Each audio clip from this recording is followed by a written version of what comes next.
The Ultimate Revenge: How I Turned the Tables on My Toxic Family. In the picturesque city of Seattle, nestled between the towering mountains and the sparkling Puget Sound, I, Emily, always dreamed of a perfect wedding day. But little did I know my sister Victoria had other plans. This is my story of heartbreak, betrayal, and ultimately, triumph.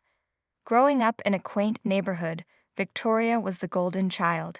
Beautiful, talented, and adored by everyone, especially our parents. She was a successful model, gracing the covers of magazines and walking the runways of fashion shows. I, on the other hand, was the quiet, ordinary daughter, always living in her shadow. Despite the constant comparison and lack of affection, I worked hard, hoping one day my parents would notice me. My childhood was filled with moments of neglect and favoritism. While Victoria received the best of everything, I was often left with hand-me-downs and leftovers. My parents would shower Victoria with praise and gifts, while I was scolded for being selfish if I ever asked for anything. This favoritism extended to every aspect of our lives, from the meals we ate to the activities we were allowed to participate in. As we grew older, the disparity between us became even more apparent. Victoria continued to shine, while I struggled to find my place. I turned to my studies, hoping that academic achievement would finally earn me the recognition I craved. I worked tirelessly, staying up late to study and always striving to be the best. One day, after months of hard work, I achieved something incredible. I ranked first in my entire grade. Excitedly, I ran home to share the news with my parents, but their reaction crushed me. "Don't stand out in weird ways," my mother said flatly. "It would be embarrassing for Victoria if people thought you were better than her." That moment was a turning point for me. I realized that no matter what I did, I would never be good enough for them. Still, I couldn't bring myself to give up entirely. I loved learning, and even if my achievements meant nothing to my family, I found solace in my own personal growth. Years passed, and I met the love of my life, Jake. He was kind, funny, and treated me like no one ever had. We started dating, and one evening he got down on one knee and asked me to marry him. I was over the moon with happiness. Meeting Jake's parents was a breeze. They were warm and welcoming, but when Jake suggested our families meet, my heart sank. I knew my family wouldn't be as accepting. My parents and Victoria had never treated me with the same love and affection they showered on Victoria. When I told my family about the engagement, their reaction was as cold as I expected. They only agreed to meet Jake's family when I mentioned treating them to lunch at an expensive restaurant in downtown Seattle. The day of the family meeting finally arrived. Jake's parents greeted mine politely, but my family barely acknowledged them. They nodded slightly, but it was clear their minds were on something else: the food. As soon as the dishes were served, my parents and Victoria completely ignored everything else. "Wow, this looks amazing," my father said, his eyes shining. "It smells incredible," my mother added. Victoria too was busy enjoying her meal, paying no attention to Jake's family. They made no effort to start a real conversation, but the moment Jake's parents mentioned Victoria, everything changed. "Victoria is our pride and joy," my mother gushed. "She was such a beautiful child. Everyone adored her." Victoria pretended to be embarrassed, saying, "Oh, stop talking about the past."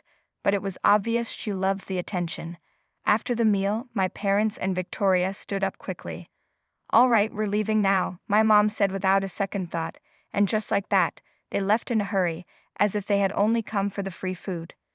I sat there, ashamed and frustrated. Jake and his parents were stunned. His mother was the first to speak. "It's even worse than I imagined," she said softly. I sighed, feeling the weight of my family's behavior. "I'm really sorry," I said. "I know they were terrible." Jake reached for my hand. "Emily, this isn't your fault," he said. "In fact, I admire you. You've grown into a wonderful person despite all of this." His mother smiled warmly. "From now on, Emily, you can think of us as your real family." Hearing those words, I felt a warmth in my heart that I had never felt before. For the first time in my life, I realized I finally had a real family. I almost cried, but we kept preparing for our wedding. However, I was worried that my family might cause problems if we had a big wedding, so I talked to my in-laws and suggested a small wedding with only close family. After meeting my family at the introduction event, my in-laws quickly agreed.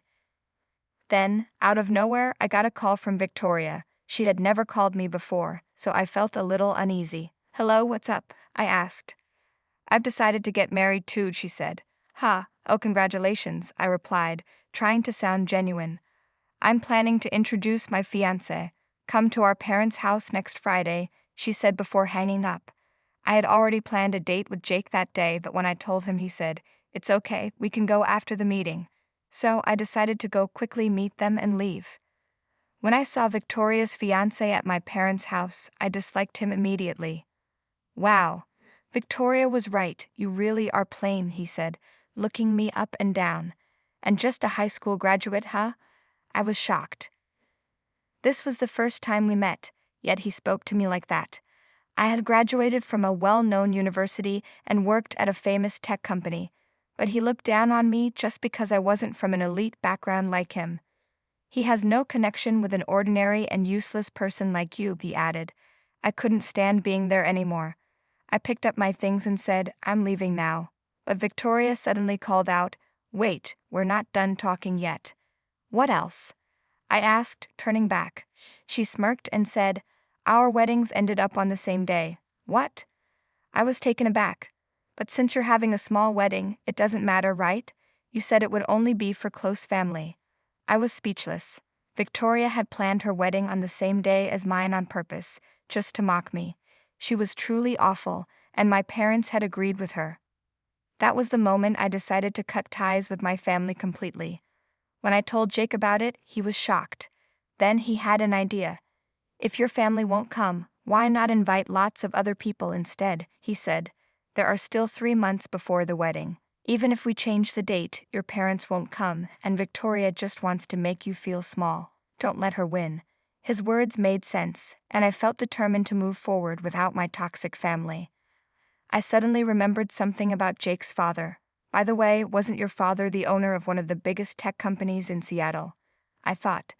An idea began to form in my mind. If Victoria wanted to play dirty, I would show her that I could play too. 3 months passed, and finally, our wedding day arrived. Many people attended, including our friends, co-workers, and Jake's relatives.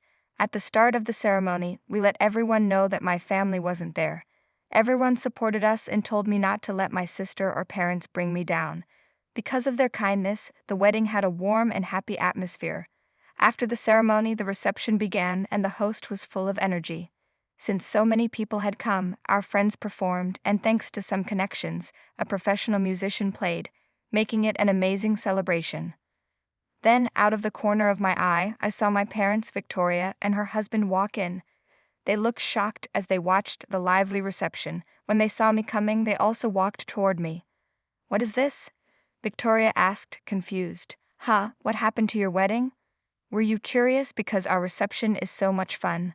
I said with a little smirk. Victoria's face turned red with anger. "What do you mean? Were you supposed to have a small ceremony with only family?" she asked, looking around. Actually, this wedding venue was a very popular and expensive place, which is why Victoria had chosen the same venue as us, probably to mock me, I explained. "Why are there so many people at your reception?" she asked, looking around. "Well, our friends, co-workers, and my father-in-law's company employees are here," I explained. Victoria's fiancé suddenly turned pale. "Wait, what? The groom's father's company employees?" he asked, looking around in shock. "No way, why are all the people I invited from the company here?" It turned out that the company employees who were originally supposed to attend Victoria's wedding chose to come to ours instead because they actually worked for my father-in-law's company. Victoria and her husband stood there stunned. "You mean your father-in-law's employees?" Victoria's fiancé asked in disbelief. "Yes," I replied. Just at that moment, Jake's father stepped forward. "It would be strange if a father didn't attend his son's wedding," he said, glancing at my parents who looked embarrassed. "Though it seems like some parents here have a different way of thinking." Then he turned to Victoria's fiancé and said, "I heard you deliberately planned your wedding on the same day as my son's. What was your reason?" Victoria's fiancé immediately tried to shift the blame. "I had no idea it was your son's wedding," he said. "Besides, it wasn't my idea. It was my wife's. She said she wanted to humiliate her own sister." Victoria's eyes widened in shock. "What? Why are you blaming everything on me?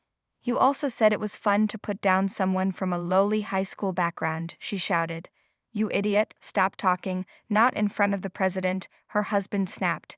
It's your fault for blaming me first, Victoria shouted back. Right in front of us, Victoria and her fiancé started arguing like children.